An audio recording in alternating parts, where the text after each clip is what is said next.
On. Hi, we're Team Integrated Dermatology Innovators. Today, we're presenting a strategy that achieves all four strategic objectives by building a national dermatology GPO as a using strategic purchasing as a path to 2 to 4 billion in capital access and marketing leadership. In today's presentation, we'll be covering why we chose to pursue a GPO, as well as our marketing analysis, our implementation rationale, key performance indicators, risk analysis, regulatory analysis, as well as our financial model and discussion. So why a GPO? We initially considered a pharmaceutical partnership with a major manufacturer such as AbbVie or Galderma. This would involve offering a strategic minority stake in integrated dermatology in exchange for 2 to 6 billion in capital, paired with preferred pricing and rebates on their portfolio. However, this would limit our formulary to a single manufacturer, tie ID's growth to that portfolio, and introduce significant anti-kickback scrutiny around self-referral. The GPO model eliminates these risks while delivering comparable capital, full strategic control, and vendor neutrality. First, distribution expansion. GPO creates a multi-vendor platform aggregating 5 to 10 billion in dermatology ancillary spend across cosmetics, injectables, pathology, and supplies. Unlike pharma partnerships that lock us into one product line, our open architecture gives practices and, more importantly, their patients access to options across all vendors while delivering volume-based savings. Second, capital access. GPOs collect 2 to 3% in admin fees from vendors. With an estimate of 5 to 10 billion in aggregated volume, that's 125 to 250 million in recurring revenue. This transforms ID's EBITDA from 8 to 10 times as a regional MSO to 12 to 15 times as a national platform, unlocking 2 to 4 billion in debt capacity at 4 times leverage without equity dilution.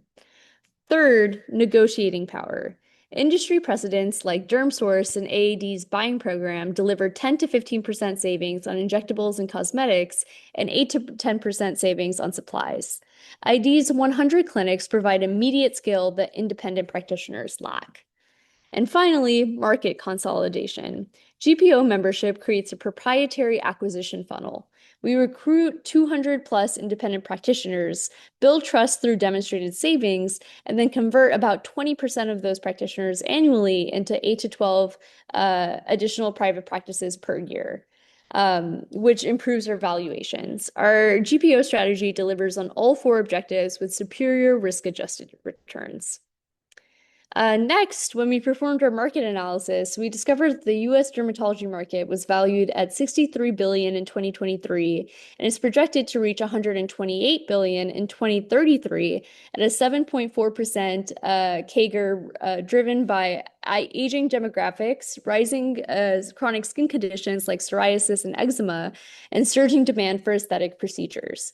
However, there is a critical lack of providers for this rising demand. Only 12,000 dermatologists serve the country, supported by 7 to 10,000 advanced practice providers.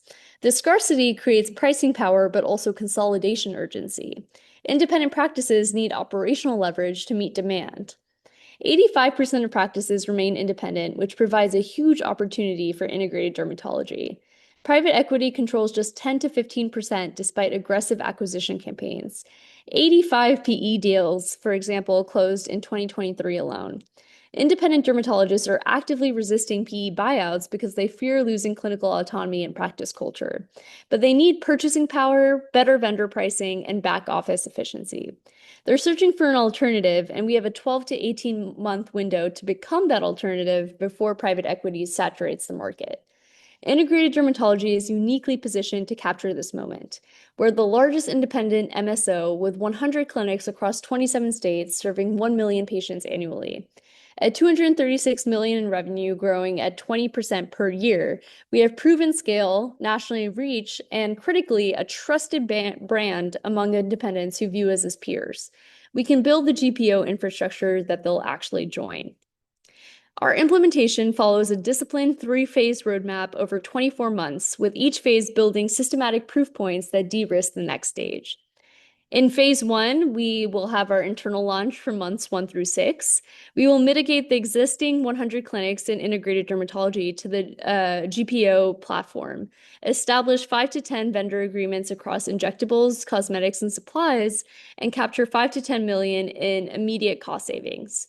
Our GPO builds on integrated dermatology's existing services, such as eDerm, Onsite, and US Path Labs, which will remain fully operational. The GPO layer simply aggregates purchasing power across these assets plus external independence, creating new recurring revenue without affecting clinical delivery. We will invest 1 to 2 million in infrastructure, including a contracting team, procurement systems, and vendor onboarding, funded by existing internal funds. By month 6, we will have an established roadmap of converting clinics to the GPO platform and a measurable return on investment to show external practices. In phase two, we will involve external expansion from months 7 through 18. We will recruit 50 to 100 independent practices using our proven savings model as the sales pitch. This grows aggregated volume to $1 to $2 billion, generating 25 to 50 million in recurring admin fees. We expand to 20 plus vendor relationships across all major product categories. Critically, this is where we build the acquisition pipeline for new member practices as we demonstrate operational value and cultural fit over 12 to 18 months. In phase three, we will enter the capital deployment stage from months 19 to 24. At 5 to 10 billion in aggregated volume, we're generating 125 to 250 million in annual recurring fees. The EBITDA transformation supports 2 to 4 billion in debt capacity at 4 times leverage, which we deploy into 8 to 12 strategic acquisitions per year from our qualified pipeline. So here's how we'll measure success using KPIs. Our main objective is within 3 to 5 years, integrated dermatology becoming the neutral dermatology hub, aggregating 5 to 10 billion in purchasing volume, delivering 10 to 15% product cost savings to members, and generating 125 to 250 million in high margin GPO revenue that supports 2 to 3 billion of growth capital without selling equity to pharma or private equity. We track this through 4 independent objectives. First, expanding purchasing power and distribution. We migrate all 100 ID clinics to GPO contracts in year one, generating 100 million in purchasing volume. By year 2 to 3, we enroll 50 to 100 independent practices and hit 1 to 2 billion in volume. By year 5, we reach 5 to 10 billion, delivering 12 to 15% savings on injectables and cosmetics, with 8 to 10% on supplies. Secondly, we build the capital for growth via GPO economics. By year 2 to 3, we're generating 25 to 50 million in annual GPO revenue with 25 to 35% EBITDA margins. By year 3 to 5, that scales to 125 to 250 million in revenue and 40 to 75 million in EBITDA. This supports 2 to 3 billion in debt capacity by year 5, meeting our capital goal without dilution. Third, making performance visible through eDerm. We connect 100% of clinics to eDerm GPO contracts by month 6, tracking the top 10 spending categories in real time, delivering quarterly business reviews to all members, and maintaining over 90% member retention. eDerm is what anchors the GPO relationship. Members will see their savings and performance benchmarked against the network. Fourth and finally, we consolidate the fragmented market via the GPO funnel. We build a network of over 200 member practices, representing 15% of the independent market. Each year, we evaluate 40 to 60 members for acquisition, converting 5 to 10 into deals at greater than 20% IRR. The GPO de-risks diligence, and we already know these practices, their financials, and their culture. These 4 pillars are interconnected. Purchasing volume drives revenue, revenue funds infrastructure and debt capacity. Visibility through eDerm drives member retention and growth, and the member base feeds our consolidation pipeline. Every metric ladders up to our strategic objectives, expanding distribution, securing capital without equity dilution, increasing negotiating power, and consolidating a fragmented market. So now I'll walk you through the risk analysis. We've identified 4 key risks, all rated low to moderate, with clear mitigations in place. First, operational complexity. The main concern is managing change across 100 plus ID clinics and new external members while centralizing purchasing. However, this is manageable because GPO models are already proven in dermatology, seen with DermSource and Metagroup providing precedence. And ID already has an MSO infrastructure and vendor relationships in place. Our mitigation for this is we'll appoint a dedicated GPO program lead to coordinate the rollout and pilot everything internally with ID clinics before scaling externally. Second, risk, regulatory risk. We need to ensure our GPO fees comply with the anti-kickback statute and avoid any perception of federal referral kickbacks. The good news is the federal safe harbor explicitly protects GPO admin fees up to 3% when disclosed in writing. Our mitigation for this is we'll obtain external legal opinions before launch and conduct annual compliance audits with clear fee disclosure language in all contracts. Third, the financial risk. The capital ramp is slower than taking a big pharma equity check, and we depend on debt markets cooperating over 3 to 5 years. But phase one savings self-fund phase two investments, and the admin fee model is recurring and high margin once contracts are in place. Our mitigation for this is that we'll keep leverage conservative at 4 times EBITDA and maintain the strong core MSO profitability baseline. And finally, timeline and execution. Practice recruitment and vendor negotiations may take longer than our 24-month plan. However, the phased approach validates with ID first, and then adding 50 to 100 independents and then scaling is validated by prior healthcare GPO launches. Our mitigation for this is that we'll over recruit prospects, aiming for 150 to land on 100 and prioritize high volume categories like injectables and cosmetics first. We'll only add other categories and members once savings and member satisfactions are validated. So next, we'll look at the regulatory analysis because GPOs operate in a highly regulated environment where compliance directly affects the revenue, the risk, and the growth. And understanding it is essential to evaluating how the GPO earns money and maintains compliance.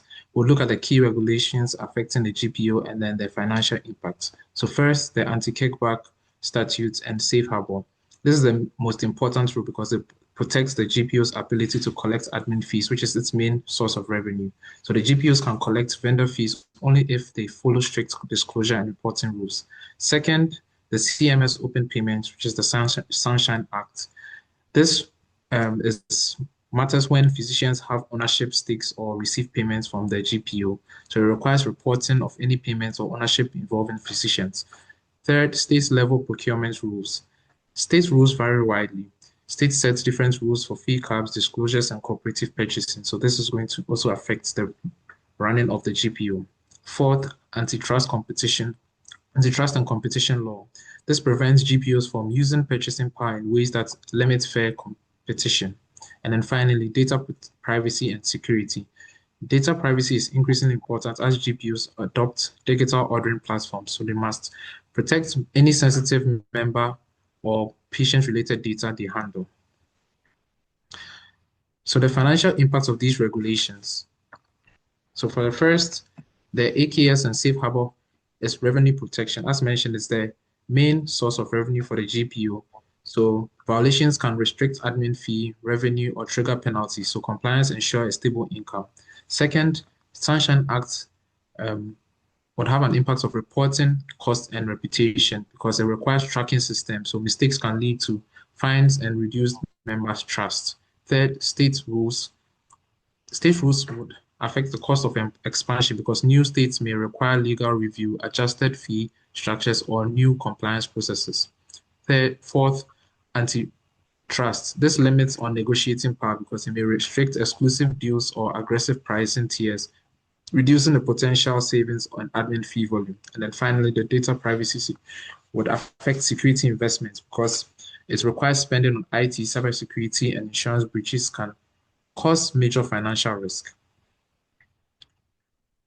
So our objective here is to estimate the company's value using the discounted cash flow framework, which projects future cash flows and converts them to present enterprise value. The analysis incorporates two parts of the business. First is the existing dermatology platform, which generates revenue through medical dermatology service, cosmetic procedures, and pathology services.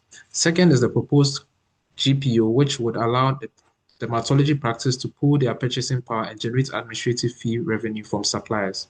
By modeling both the current operations and the GPO initiative, we can evaluate how cash flows could grow over time and how that growth translates into enterprise value. For the free cash flow growth, starting with the baseline business, the ID generated approximately 236 million in revenue in 2025, which is an estimated EBITDA margin of 20%. The revenue mix is diversified, with 80% coming from medical dermatology services, 15% from cosmetic procedures, and 5% from pathology services. This balance provides stable reimbursed revenue and high margin cosmetic services. The main growth opportunity comes from the GPO strategy. The platform aims to aggregate $5 to $10 billion in dermatology supplies purchases and charge suppliers administrative fees of roughly 2 to 3% because the model is largely administrative and asset light, margins could reach 25 to 35%. As the network scales, free cash flow is projected to increase from about 36 million in 2026 to roughly about 103 million by 2030, reflecting strong growth driven by the GPU expansion. Next slide. So the enterprise value scenarios. This summarizes the valuation outcomes under three scenarios.